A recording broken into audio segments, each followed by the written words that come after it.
A 12 kilómetros bajo la superficie terrestre, los seres humanos alcanzaron el límite más profundo jamás perforado en la historia de la civilización. Ese lugar se encuentra en la península de Kola, una región fría y remota del extremo noroeste de Rusia, donde los ingenieros soviéticos pasaron décadas empujando máquinas y voluntad humana contra las entrañas del planeta. Desde la superficie, el proyecto parecía una cuestión de tiempo, recursos y determinación.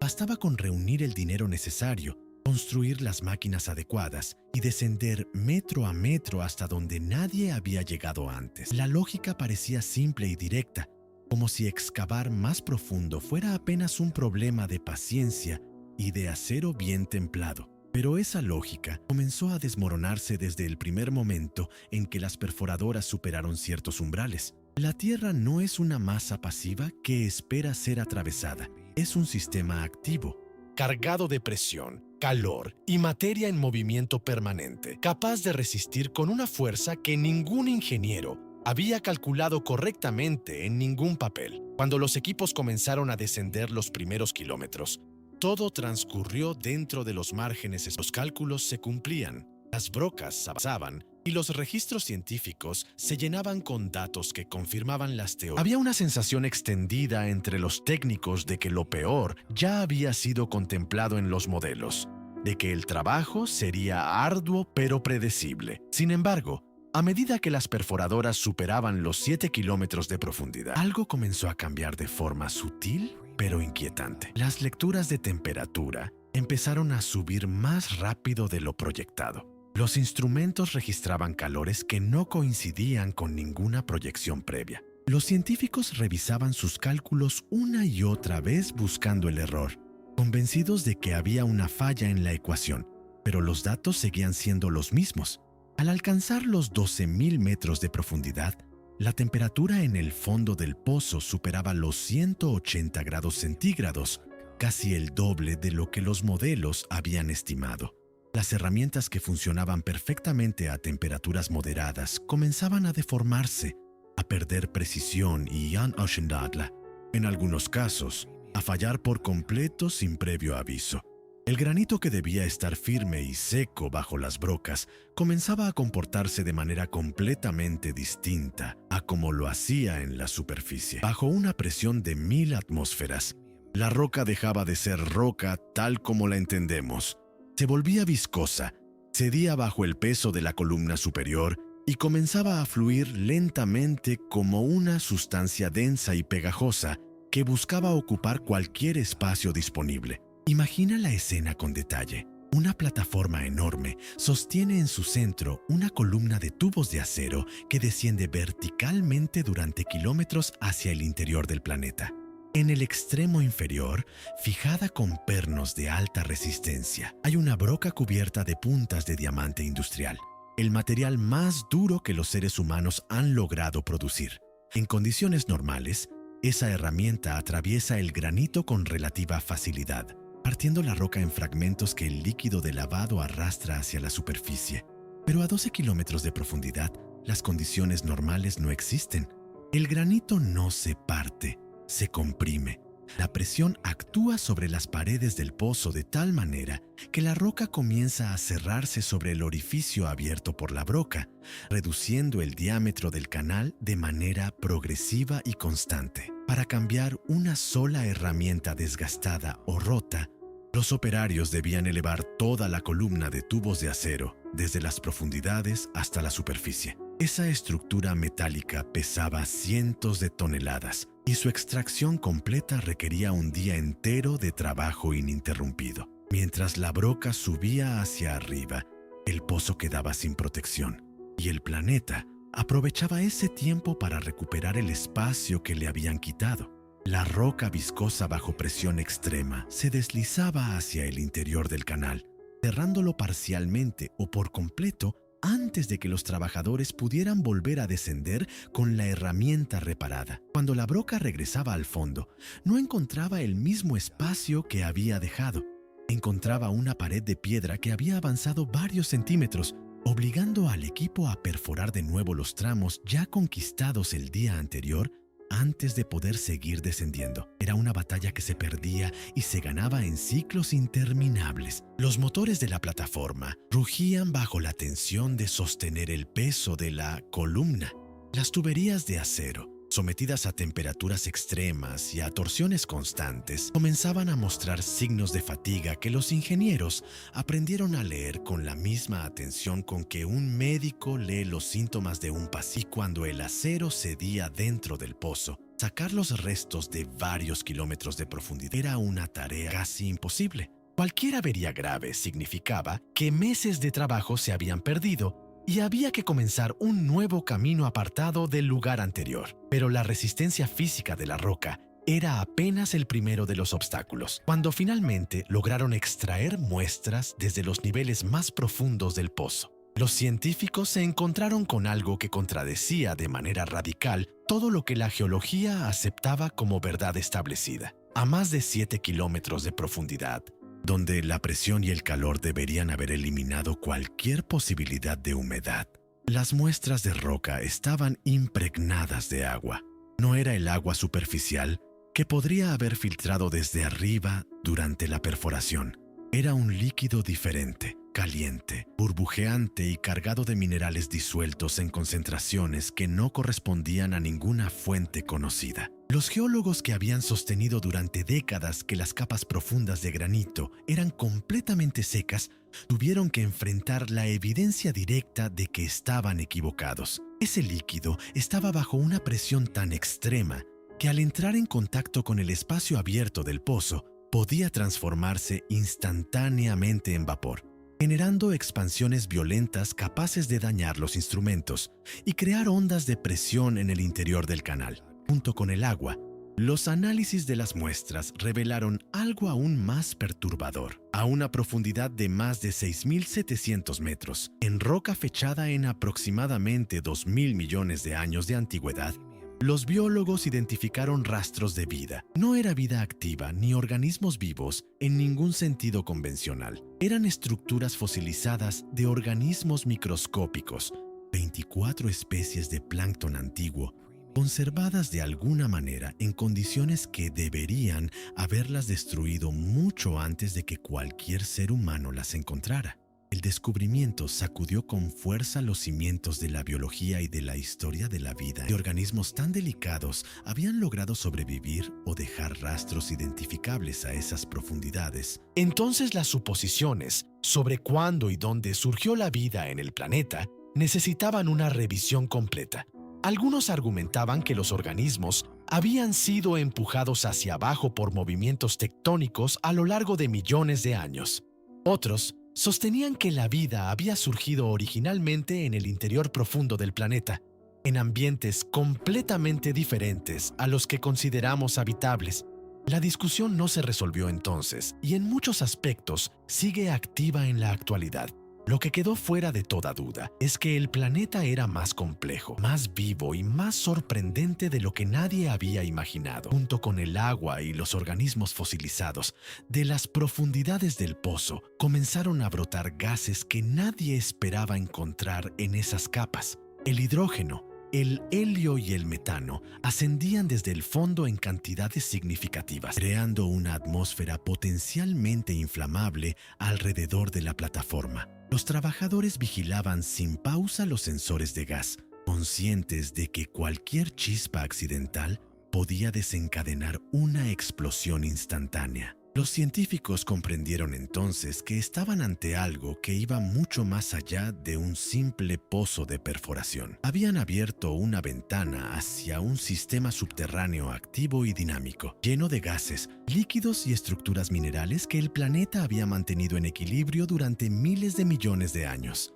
Si te gusta el canal, ya sabes que aquí encontrarás más historias como esta semana a semana. Los sensores acústicos instalados en el interior del pozo habían sido diseñados con un propósito técnico concreto: escuchar el comportamiento de la broca en tiempo real y registrar los movimientos de las placas rocosas. A 12 kilómetros de profundidad, el sonido se propaga de manera completamente diferente a como lo hace en la superficie. La roca densa, comprimida bajo presiones monstruosas, se convierte en un resonador gigantesco.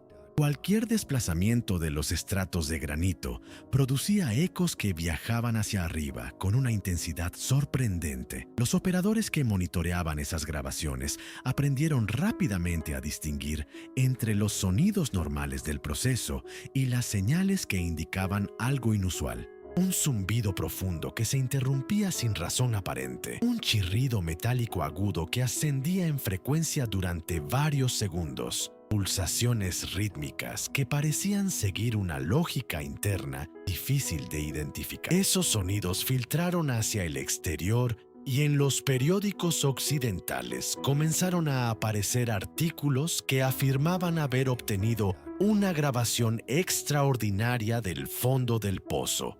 La historia se difundió con rapidez y millones de personas escucharon la grabación, que muchos llamaron los gritos del infierno. La grabación era, en realidad, un montaje elaborado sin relación directa con el proyecto, pero los ruidos reales que los instrumentos genuinos registraban no necesitaban ninguna exageración para resultar impactantes. Eran los sonidos de un planeta vivo. Uno de los episodios más perturbadores ocurrió cuando la broca se hundió repentinamente en el vacío. Según todos los modelos geológicos, en esa coordenada exacta debía haber granito sólido, pero la columna avanzó de golpe varios metros sin encontrar resistencia alguna, como si hubiera caído al interior de una cámara vacía. El salto brusco de presión generó una onda acústica que los sensores registraron como un golpe seco y profundo, completamente diferente a cualquier señal captada antes. Lo que la investigación reveló fue que se trataba de una zona donde el gas atrapado bajo una presión descomunal había destruido la roca circundante a lo largo de millones de años, creando un espacio interno donde la materia sólida había cedido ante la energía acumulada de los fluidos. El rugido que los sensores captaron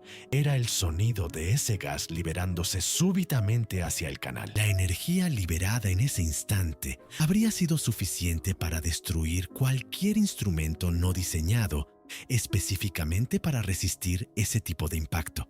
El equipo había sobrevivido por un margen estrecho y los ingenieros pasaron varios días revisando cada componente de la columna antes de autorizar la reanudación del descenso.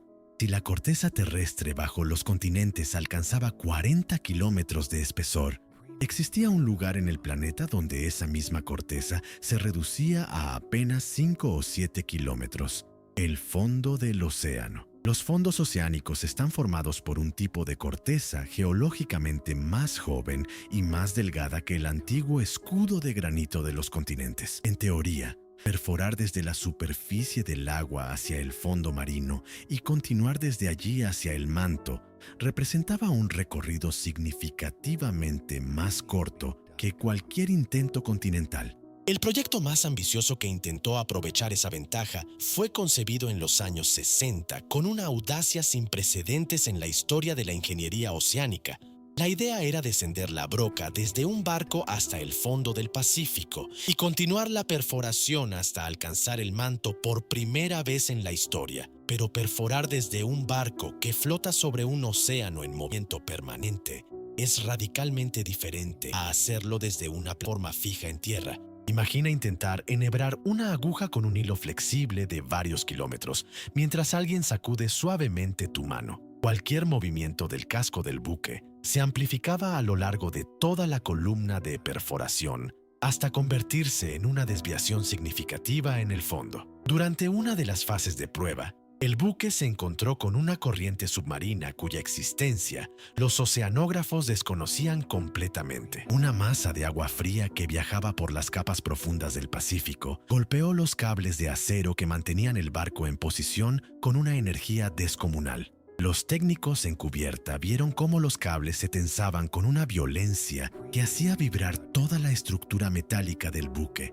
La torre de perforación comenzó a inclinarse de manera perceptible hacia el lado donde la corriente ejercía mayor presión. Los instrumentos marcaban ángulos que superaban los límites de seguridad. Si la columna hubiera cedido en ese momento, los fragmentos de acero despedidos podrían haber atravesado el casco y puesto en riesgo a toda la tripulación. Solo la intervención inmediata del capitán, que usó los motores para contrarrestar la corriente mientras los cables eran aflojados de manera controlada, evitó la catástrofe. Incluso cuando el barco lograba mantenerse en posición, el basalto del fondo oceánico presentaba una dureza extrema que desgastaba los dientes de las brocas en pocas horas de trabajo. Cada cambio de herramienta implicaba subir toda la columna hasta cubierta, sustituir la broca y volver a encontrar en el fondo del océano el pequeño orificio abierto previamente. Un trabajo de precisión casi imposible a 3.500 metros de profundidad con el barco sujeto a las fuerzas del océano. Los científicos japoneses que retomaron el proyecto décadas después llegaron con un buque de 30 pisos de altura, equipado con sistemas informáticos capaces de mantener la posición con precisión de centímetros mediante propulsores controlados por satélite. Pero incluso esa tecnología encontró sus límites. En la zona de unión entre placas tectónicas, la presión de los gases atrapados en la roca era extraordinariamente alta. Cuando la broca penetraba esas capas, los gases comprimidos durante millones de años encontraban una vía de escape y generaban erupciones de lodo caliente que obstruían todos los mecanismos en minutos. La conclusión fue tan clara como decepcionante. La corteza oceánica, a pesar de ser más delgada que la continental, estaba igualmente protegida por condiciones que superaban la tecnología disponible. Mientras los proyectos de perforación enfrentaban esos límites, existía otro tipo de excavación que los seres humanos sí habían logrado llevar a escala monumental, aunque por razones completamente diferentes. En la región de Yakutia, en Siberia, existe una cantera creada en la búsqueda de diamantes cuya profundidad supera los 500 metros y cuyo diámetro es tan grande que desde el borde superior los vehículos del fondo parecen insectos. Las paredes descienden en espiral, siguiendo una carretera que los camiones recorren durante kilómetros para llegar desde el borde hasta el fondo. Ese abismo genera un fenómeno atmosférico que convirtió su espacio aéreo en zona de peligro oficial para la aviación. Cuando el sol calienta las paredes rocosas, el aire en el interior se enfría a un ritmo diferente al del aire circundante, creando corrientes de convección descendentes que pueden arrastrar hacia el interior un helicóptero que pierda sustentación. Las palas del rotor pierden el agarre sobre el aire que se mueve hacia abajo más rápido de lo que la máquina puede compensar con potencia adicional. El riesgo es real y ha sido documentado con datos técnicos que justifican la prohibición de vuelos sobre la zona. Los camiones que trabajan en el interior de esa cantera tienen ruedas cuyo diámetro supera la altura de una persona adulta y la cabina está a la altura del tercer piso de un edificio. La capacidad de carga supera las 100 toneladas por viaje. En un caso registrado en la historia de la mina, un camión perdió el control del sistema de frenos en uno de los tramos más inclinados de la carretera interior. El conductor, consciente de que la velocidad aumentaba de manera incontrolable y de que el borde de la carretera daba a una caída vertical de decenas de metros, tomó una decisión en fracciones de segundo. Dirigió el coloso contra la pared rocosa interior, usando la fricción del impacto controlado para absorber la energía antes de llegar a la curva fatal.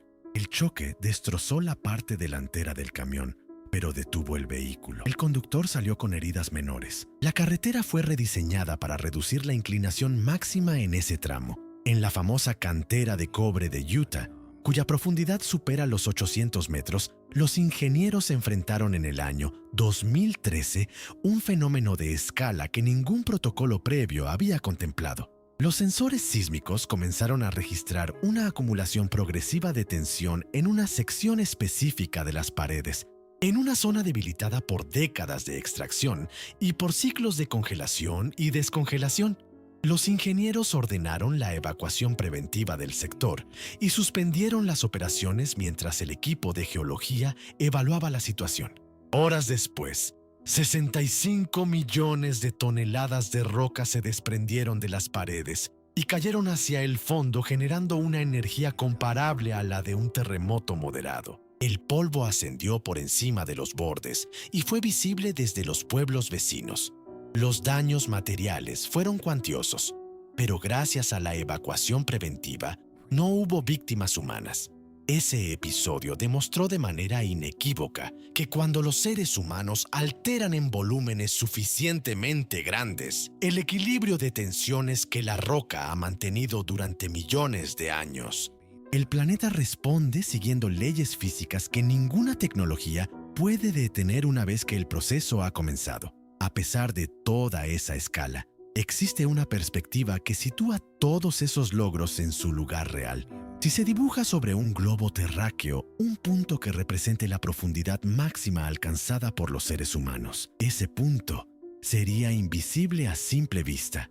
La corteza terrestre tiene entre 5 y 70 kilómetros de espesor dependiendo del lugar. Bajo ella se extiende el manto, una capa de roca parcialmente fundida que ocupa el 80% del volumen total del planeta y se extiende hasta casi 3.000 kilómetros de profundidad.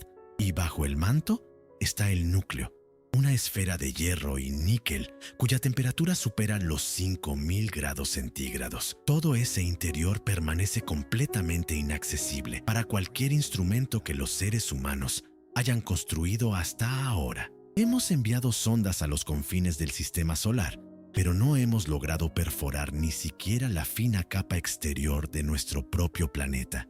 Esa paradoja ha impulsado una nueva generación de proyectos. Los pozos más largos actuales no se miden por su profundidad vertical, sino por su longitud total. Combinando el descenso vertical inicial con curvas graduales que llevan la barrena en dirección horizontal bajo el fondo marino para interceptar yacimientos desplazados lateralmente por varios kilómetros.